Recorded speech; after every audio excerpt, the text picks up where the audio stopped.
Hello, everybody. I see people filing in. Hello, hello. Welcome to Perfecting Your Pitch.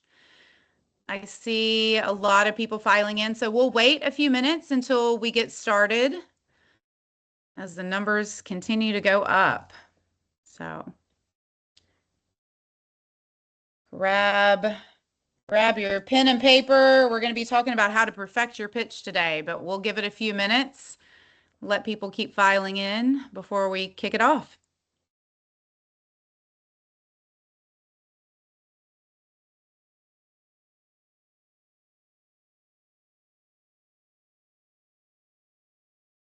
The numbers keep going up. I love to see it. Welcome, everybody.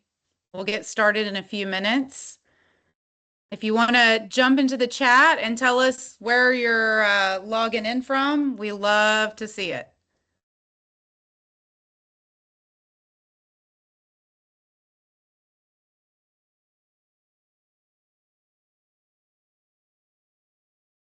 All right, the numbers keep going, guys. This is good. We got an active audience today, so a few more minutes and we'll kick it off.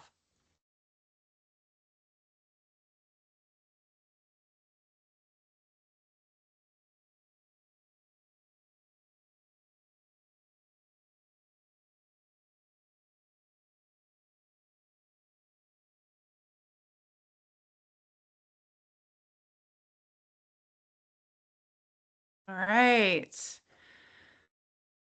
Yeah, and Emily, I think if folks want to give us feedback or have any questions or let us know where they're from, use the Q&A feature. The chat is disabled, so you can put any feedback in the Q&A, which everyone will see up at the top of their screens.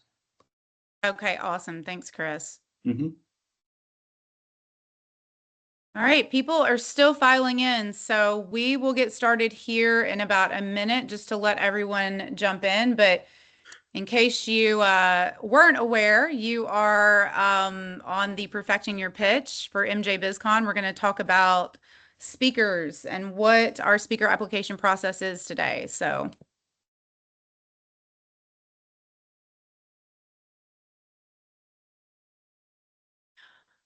all right, let's go ahead and kick it off. We have a good active audience today. Thank you guys for showing up on a Thursday. You are at the Perfecting Your Pitch, the speaker tutorial for our MJBizCon 2026 speaker applications. In case you're not familiar with MJBizCon, which hopefully all of you are if you're on this call today, we are the largest B2B cannabis industry event. We are everything from seed to sell. So we are one of the only events that is everything from seed to sell. So whether you're looking to scale your business, make more informed business decisions, source products and services, or identify emerging market trends and regulatory and policy changes, MJBizCon is where the whole of the global cannabis industry shows up every December in Las Vegas. So welcome to our Perfecting Your Pitch call today. We are going to go through our speaker application process. The goal today is to give you a little bit more information about what our process is, why we choose, how we choose, and maybe to give you some pointers about if you're really trying to get on that stage this year, some pointers about how you can do that. So I am going to turn over today to our lead programmer, Chris Olson. He is the force behind our conference programming at MJBizCon, and he is going to take it over and walk you guys through some tips, some tricks, and then we're going to open it up at the end for a Q&A. So any questions you have, please use that Q&A feature, start populating those questions. This is really for you guys to answer your questions and give you guys more information. So we really want active participation today, but I'll turn it over to Chris, and he's going to lead us through this tutorial. Thank you, Emily. Happy to have everyone here. Really excited to give this tutorial. Our call for speakers is opening up today. So I love to give these presentations to let folks know, like, how can you make your proposal as strong as possible? And we've included a lot of tips and tricks on how to do that. So I'll go ahead and dive into it, giving an overview of what we'll discuss. Want to talk about our areas of focus. I'll give some tips on how to submit your first submission. If you've never done that before, how do you establish yourself as a thought leader, to let us know that you're participating in the conversation in the industry. Then we'll get into elements of a winning proposal. And then there's some insights into why some proposals may not be selected. And then if you are selected, we have some tips on how to be a great conference speaker that gets invited back. The next thing is we'll go into how to maximize your speaking opportunity for marketing impact, and how to really leverage that opportunity in December. We'll go into the timeline for speaker selection, and as Emily mentioned, we'll jump into the Q&A portion of this. And as I'm going, feel free to pose questions in the Q&A feature, which you see at the top. If you're not already in there, I can try to address them as we go on, but I may keep those questions until the end and then address them. So diving in, I won't go over every bullet here, but as you can see, we're addressing everything in the industry. We're a pan-industry show, so we need to make sure we feature topics that address every facet of the industry. So just letting you know that whatever area you're in the cannabis industry, we're looking for your thought leadership and encourage you to submit a proposal. So say you've never have been a presenter at a conference before, and you're looking for some tips on how to establish yourself and make sure you're a person that is someone that is highly sought after. Really, it's starting off with building your credibility, sharing your thought leadership on social media, engaging in industry conversations. When I'm going through the selection process, I'm looking at social media pages to see how active is this person in the industry? Are they a thought leader, or have they established themselves as a thought leader on social media?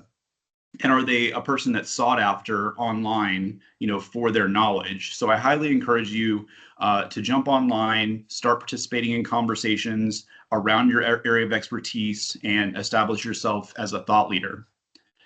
The other piece of advice I would give is, if start building relationships in the industry, particularly in the event space. If you're looking to get on stages, try to connect with organizers like me. Ideally, it's in slow periods right after the show when we have a little bit more time. I'm happy to connect with folks and meet with them and discuss potential ideas and talk about their area of expertise. I'm always looking for suggestions on trending topics, potential speakers. So that's another reason I like taking these meetings. If you're not selected or you're a newbie to the industry, offer to MC or provide other kind of event support. If someone comes on board and they're really helpful, they're going to stand out in my mind next time, as someone that is helpful to the event, they're supporting the event, and I'll most likely want to consider them next time around if they weren't selected. And, if you do receive a notification that you weren't selected, follow up. Replacements are always needed.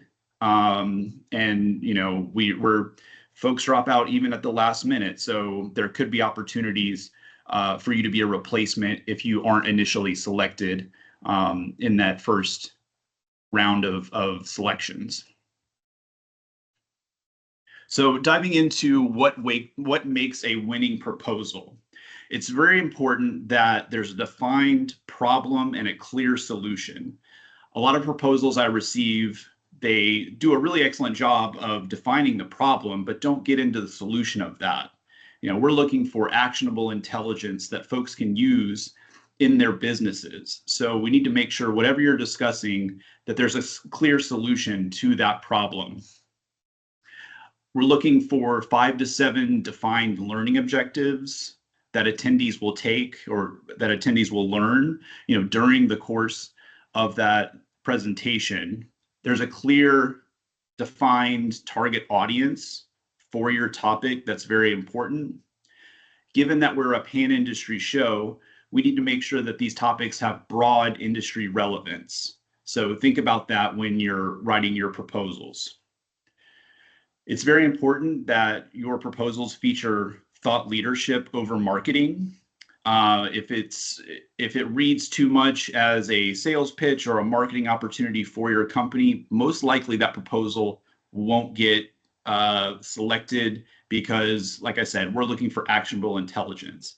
That's not to say you can't use this as a marketing opportunity by featuring research, data, case studies that discuss what you've done in your business to address these problems that you're highlighting. We are looking for that. So think about how you can subtly make this a marketing opportunity. But like I said, highlighting the thought leadership over the marketing. When possible, feature that data, those case studies, the research that you may have to back up the solution that you are proposing. I think this last part is one of the most important pieces of advice I have for anyone submitting a proposal is that it's stage ready. And what I mean by that is it's a strong title, there's a strong description for it, and you have all of your panelists fleshed out. You've defined a moderator, or you've assigned a moderator, and you've assigned 3 panelists. And these panelists have diversity of perspective. You know, if you're featuring an advocacy topic, maybe you need an advocate, an attorney, whatever it may be, to kind of define that problem from a 360 point of view. And one thing I want to discuss is the formats that we're going with this year. When you enter the application, you'll see that there are selections for solo presentations, panel discussions, and moderator-led roundtables. We do favor panels because they are a lot more engaging for the attendees, and we're able to pack in a lot more thought leadership into a session if we go with panels. We did select a handful of solo presentations this year, but those need to be really strong, and we need to know that the speaker is very dynamic. So I would suggest that you do submit a proposal that includes panelists for the panel discussion, and that these are fully fleshed out. You've reached out to these folks to gauge their interest in participating, and if we do select it, they're ready to go.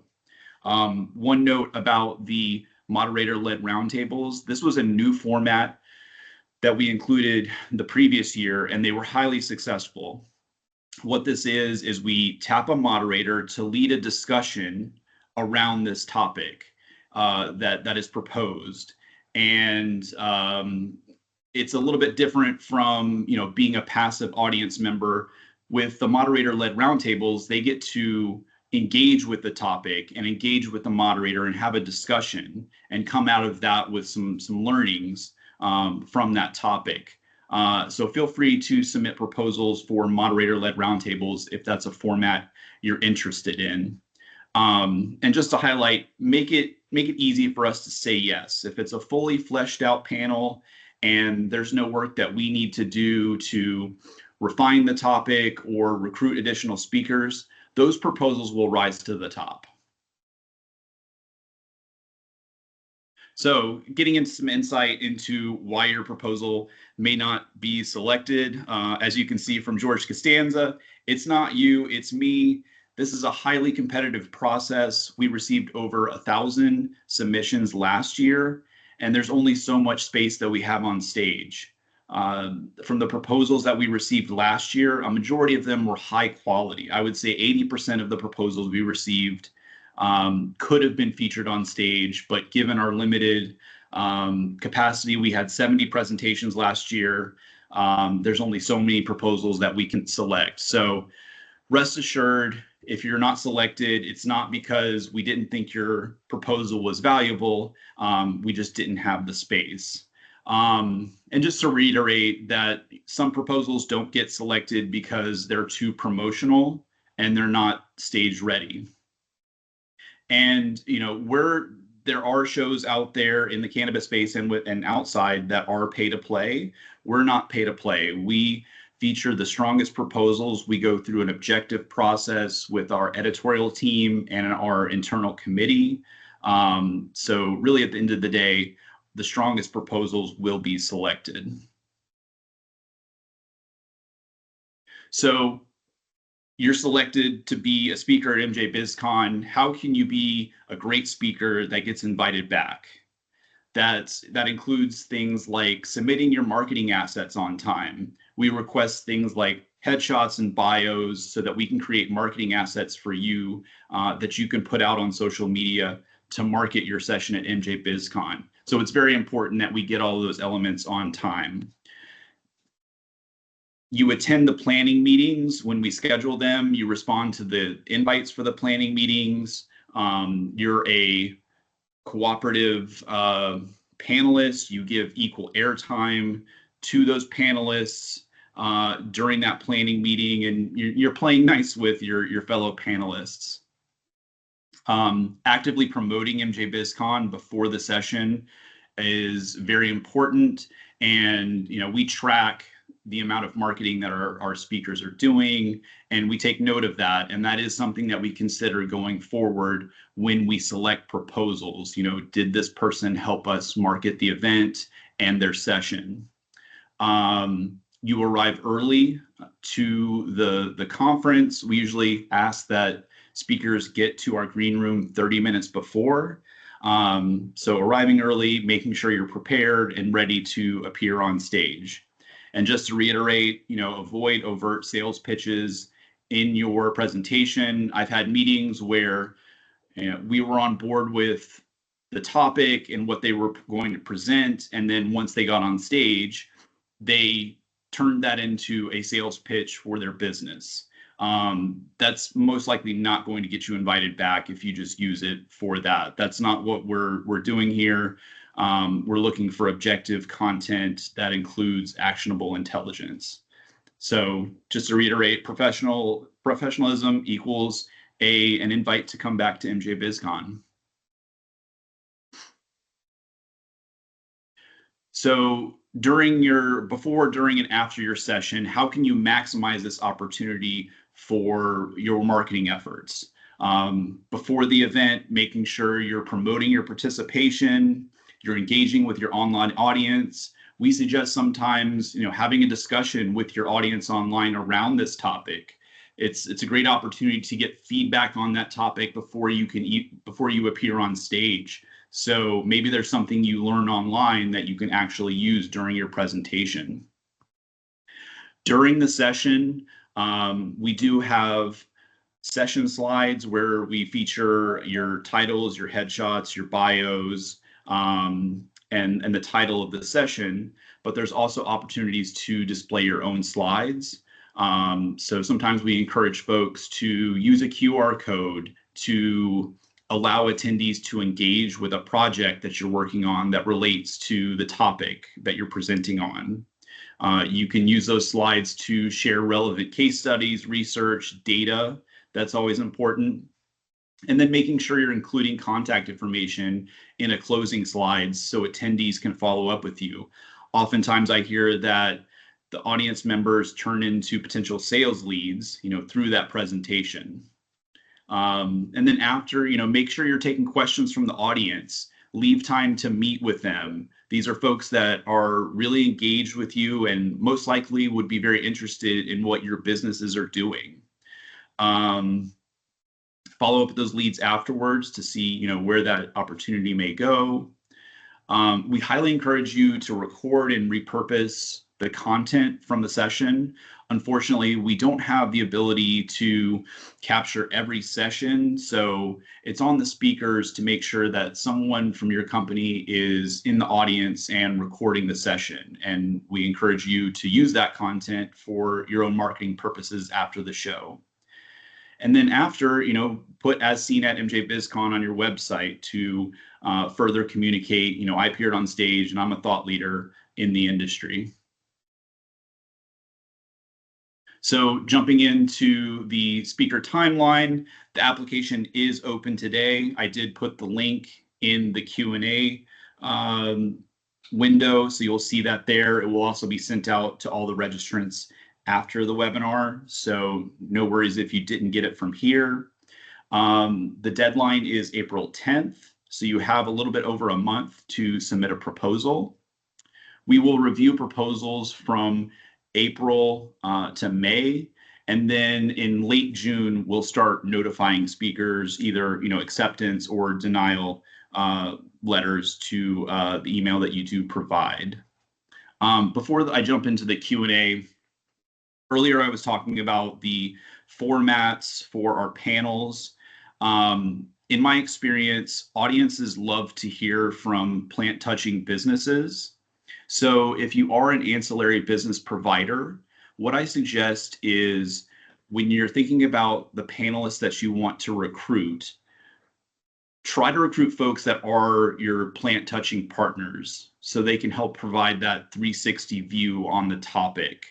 That's just a piece of advice I love to give that I didn't mention earlier. So that wraps up my presentation. We'll jump into the Q&A. Just to reiterate, we want you to put your questions in that window, and we'll start going over some of those. Chris, you want me to read you the questions so that you can answer them? Yeah, I'm seeing them as well. So Emily, maybe you can help me if there's something I might have missed. I'll just Perfect. start jumping into it. This question is from Ben Owens, a speaker from 2 years ago. Welcome, Ben. He was asking if there are some immediate hard no's outside of advertising promo or not stage ready.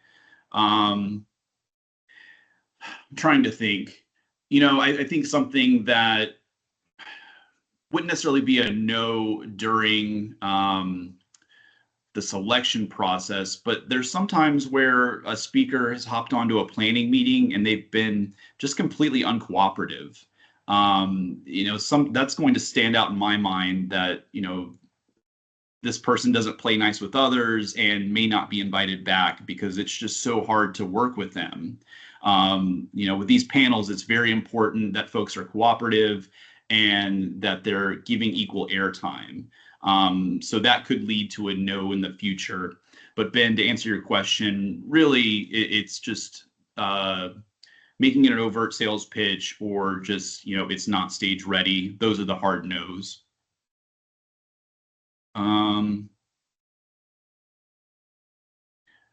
Wade Watley has a question about if all I've ever done is solo presentations, is there any guidance on how to do a panel presentation? Wade, I would suggest, I don't know what part of the industry you come from, but think about some of the partners that you work with, your trusted partners, or maybe even your customers that you could tap to join a panel with you. Your partners and your customers are going to be able to help highlight more than you can and legitimize what you're doing, if you're actively working together before you submit a proposal. Brenda has a question about submitting an application for both a solo and panel presentation. Yes, I failed to mention that you can submit multiple proposals. So if you want to submit a solo, a panel, a moderator-led roundtable, feel free to do so. It's not limited to one presentation. Yeah, Ben had asked about the multiple proposals. Yes, you can do that. Lisa Snyder was asking about a psychedelics track.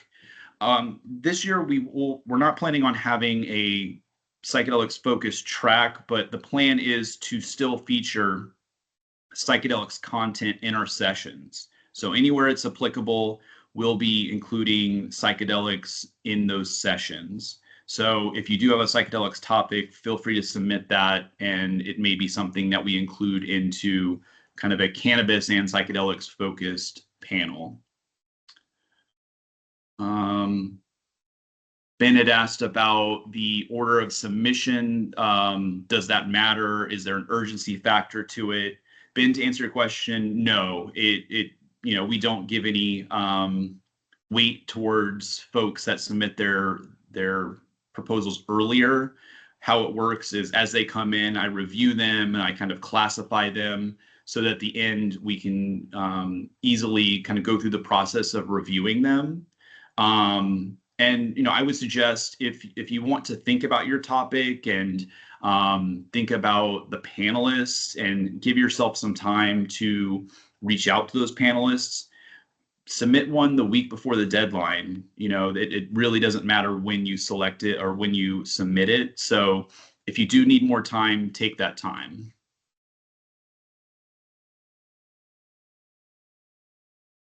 Let's see.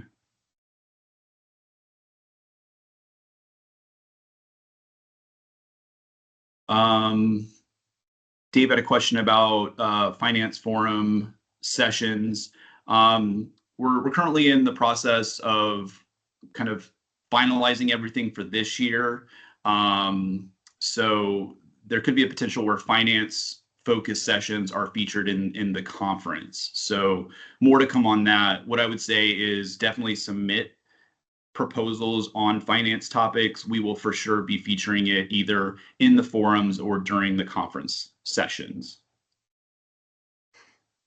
Elise had a great question about the international audience. Yes, international topics are very important to our audience. That's becoming a larger part of the overall industry. We did feature international topics in 2025 and plan on doing them again this year. So I would highly recommend that. And just another piece of advice on that, if you are discussing the EU market, I would suggest proposing or submitting a proposal about how the EU market ties into the US market, because as many of you may know, a majority of our audience, they come from the US. So it's helpful to know, how these international topics tie back to the US.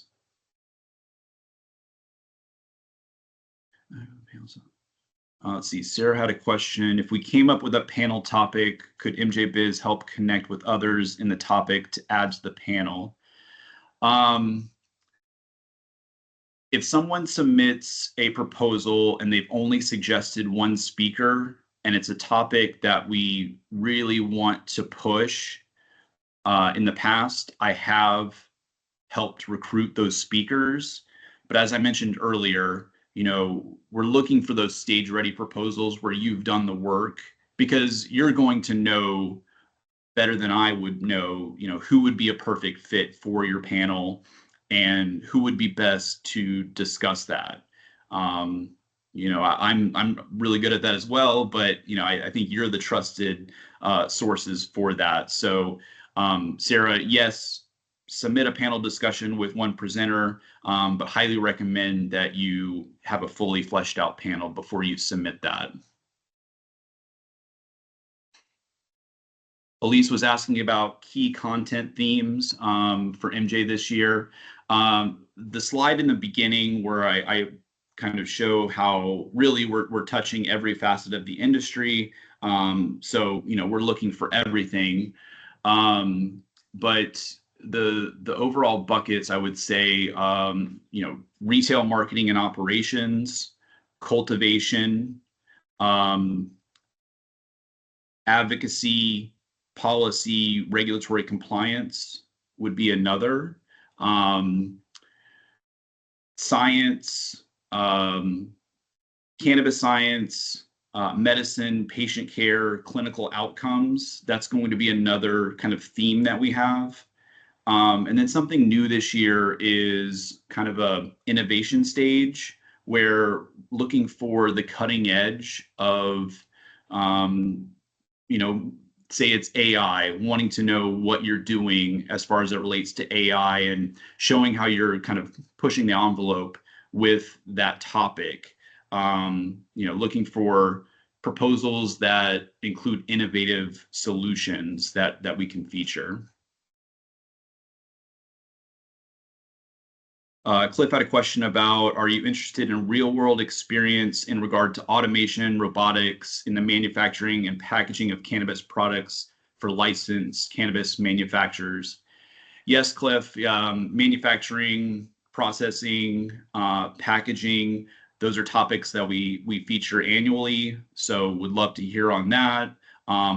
Obviously, just in, the world in general, automation and robotics are being implemented into business practices. So we would love to hear more on that. So I would suggest submitting a panel on that. Wade had a question about airflow solutions. As it relates to kind of specific topics, we're not quite there to let you know kind of the specific topics that we're featuring. But I would make sure that, cultivation and airflow solutions, that falls into our cultivations track. So Wade, I would recommend submitting a proposal on that topic if that's your area of expertise. Is it possible that a topic is accepted, but not the speaker? That's a great question, Thunder. There are instances where we get several proposals on a certain topic, and we go with kind of the strongest proposal there. So that is possible. An example from the previous year is we received a lot of topics on AI and marketing. I think we had 6 or 7 on that, and that's tough because, as I mentioned earlier, a lot of the proposals are very strong, but there's only so many panelists that we can go with on those panels. So that could happen.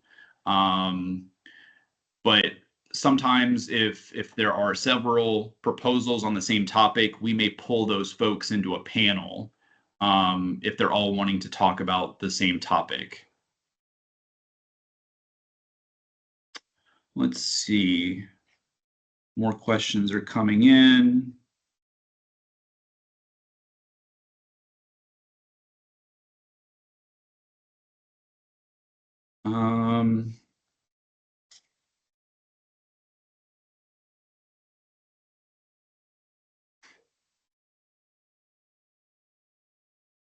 Nick had a question about, are we looking for real world topics over theoretical conversations? I would say we lean real world. Folks are wanting to hear examples from thought leaders and get insight into how they can implement those business practices into their business operations. So I would lean towards real world applications in your presentations. Let's see. Fernando had a question about how long do the panels typically last? That's a great question. Our panels are 40 minutes long, but with that, we usually have 10 minutes of Q&A at the end. So the presentation time is around 30 minutes. If we happen to go into that Q&A time, no big deal, but we're really sticklers about making sure that we're keeping time and that we have tight transitions between the sessions, and we need to make sure that the sessions end on time.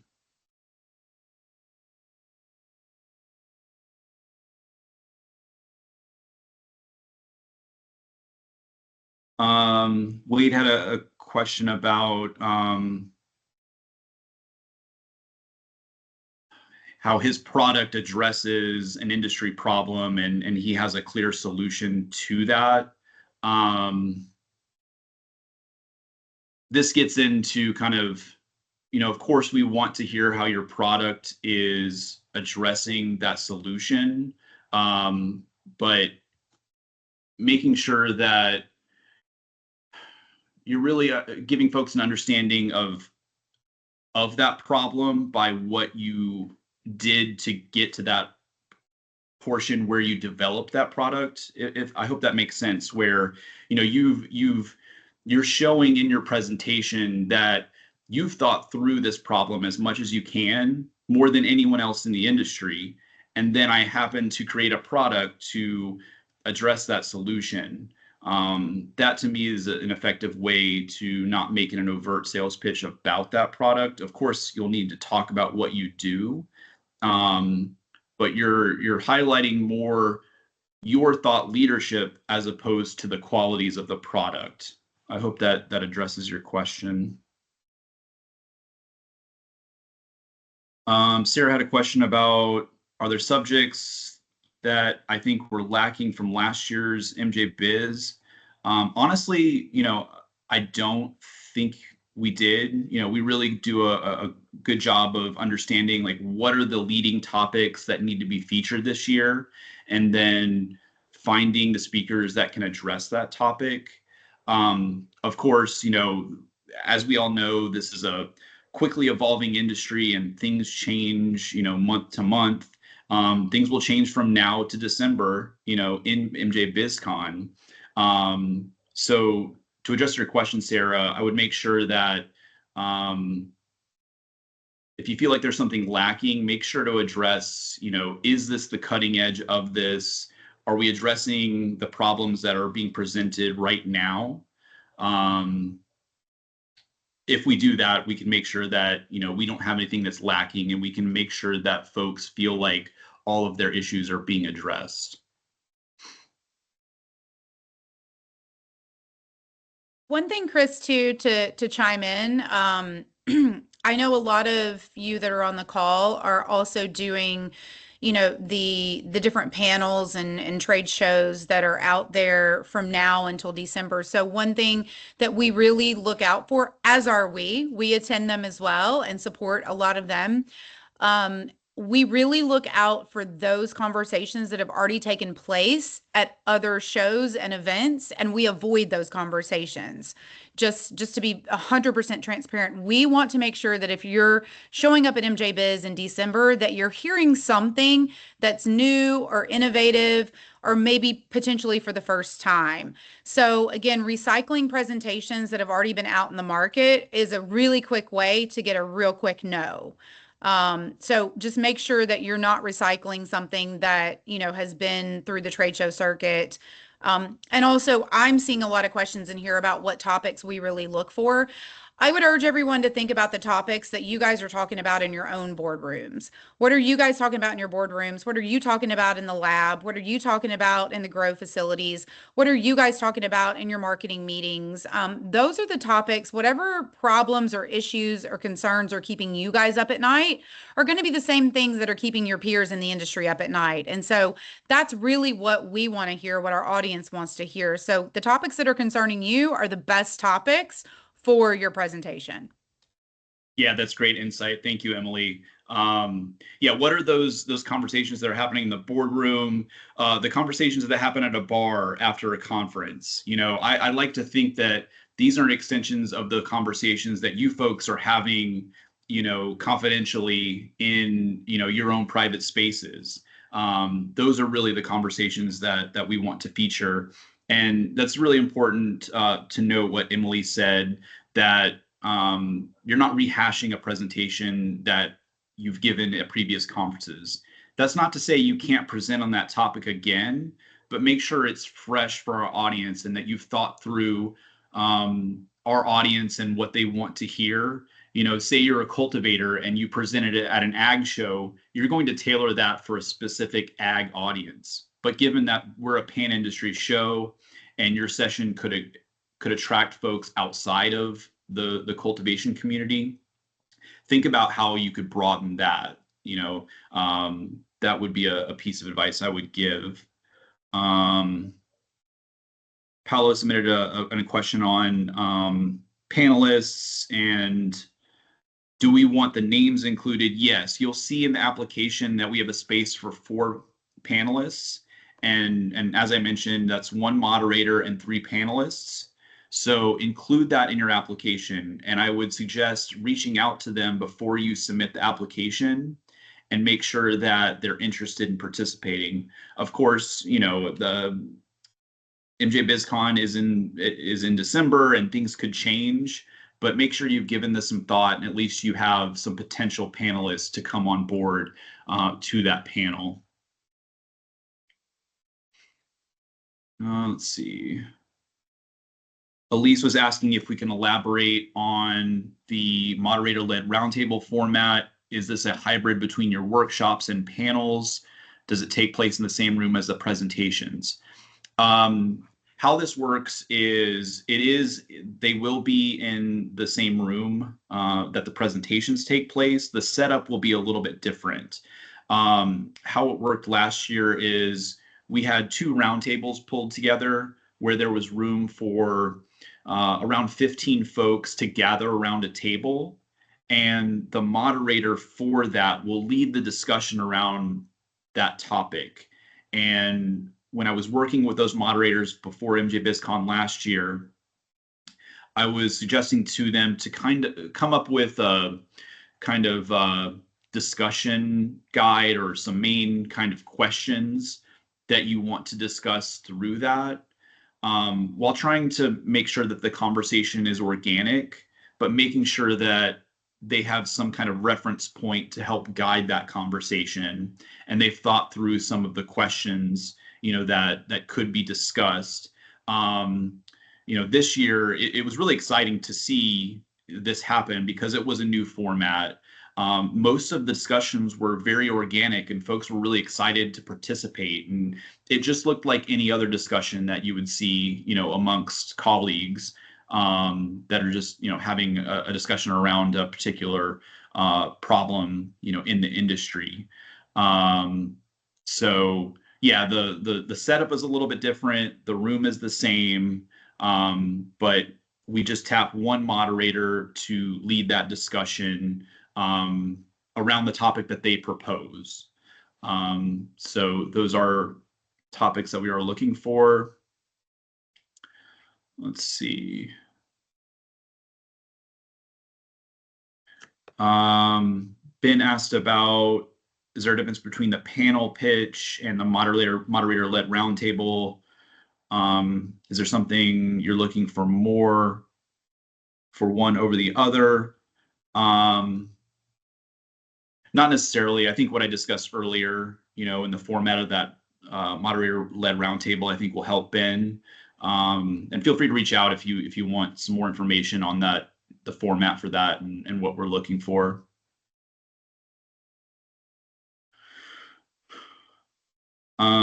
Shannon had asked about science that would feature university research. Are you looking for medical research? There could be areas, say, within cultivation where we may feature research that's university-based, but within our kind of medical and clinical outcomes track, we are looking for specifically, medical clinical research on that.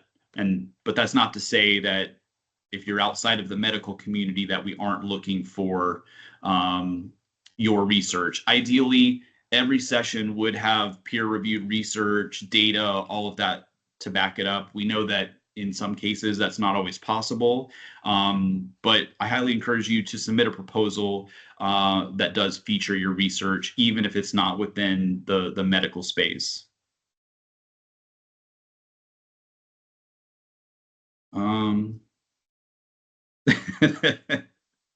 I can't see you, Ben, but I'm glad you're nodding along. Ben has a great question about topic controversy. We all know that there's a lot of conflicting opinions in this space, and everyone may not agree on something. Ben, to answer your question, I wouldn't quite call it controversy. I would say we like to feature diverging opinions because I think those are the best conversations to have. And most often than not, those are the leading conversations because folks aren't quite sure, where the industry stands on that, and the conversation is evolving. And those are the type of discussions we want to have, where there's a little bit of conflict there, a back and forth, a difference of opinion, because hopefully we can help promote getting it to a point where I guess there's standard practices around that topic. There's no conflict or controversy over it anymore. So Ben, yes, I would suggest, submitting those topics where there is divergence of opinion on something. And maybe, if you're organizing a panel, bring in someone who doesn't agree with your opinion. So you can have, we want it to be an objective conversation. We don't want to favor one viewpoint amongst that topic. We want to make sure that both sides, or different sides, are being heard, in that discussion.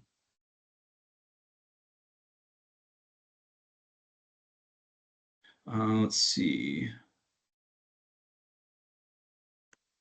Wade asks, would it help if I had a competitor on my panel to show that this isn't brand specific sales pitch? That's a great suggestion, Wade. I think that that's a perfect way to discuss your product, but not making it seem like we're featuring your solution to that problem. And that kind of ties into what I was mentioning earlier about diverging opinions. A panel of competitors that can have an objective conversation and talk about the pros and the cons of their solution, I think is an excellent way to address a topic. So I'd highly encourage you to bring competitors onto your panel. Let's see.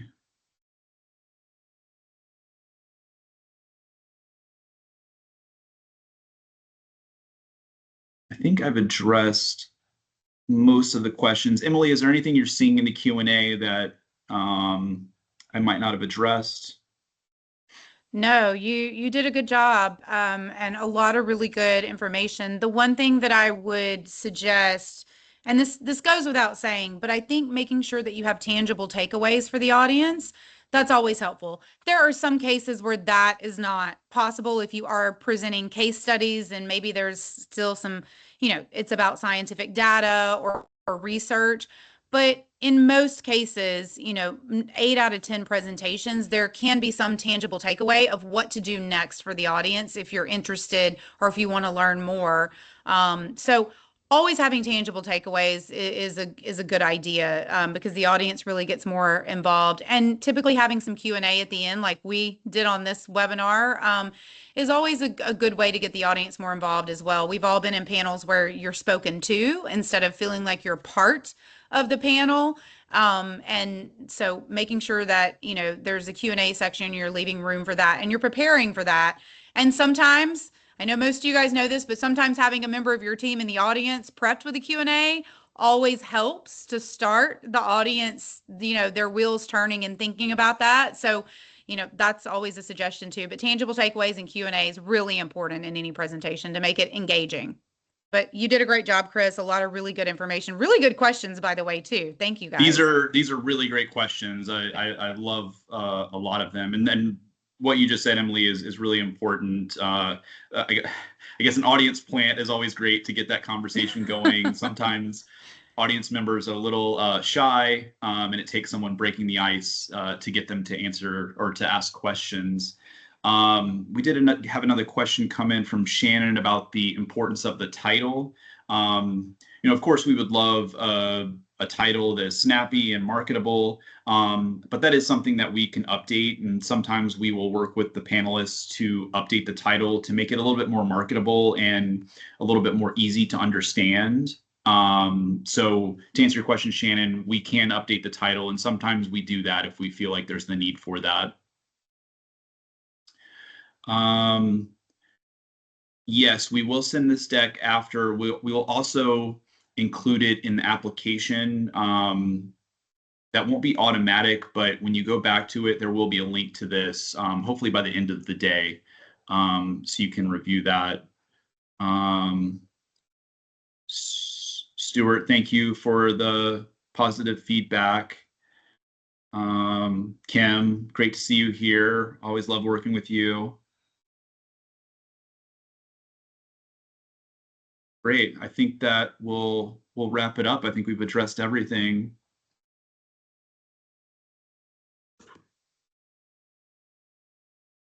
All right. Thanks everyone for being here. I will put my email in the Q&A. If you have any additional questions, feel free to reach out. I unfortunately, I'm unable to meet with everyone here. Really, if we met again, a lot of what I would say in a meeting is included here. But if you have additional questions, feel free to email me, and we'll get back to you. Thank you, everyone, for your time. And thank you, Chris, for all the good information. You're welcome. Thanks, Emily. All right. Bye, guys.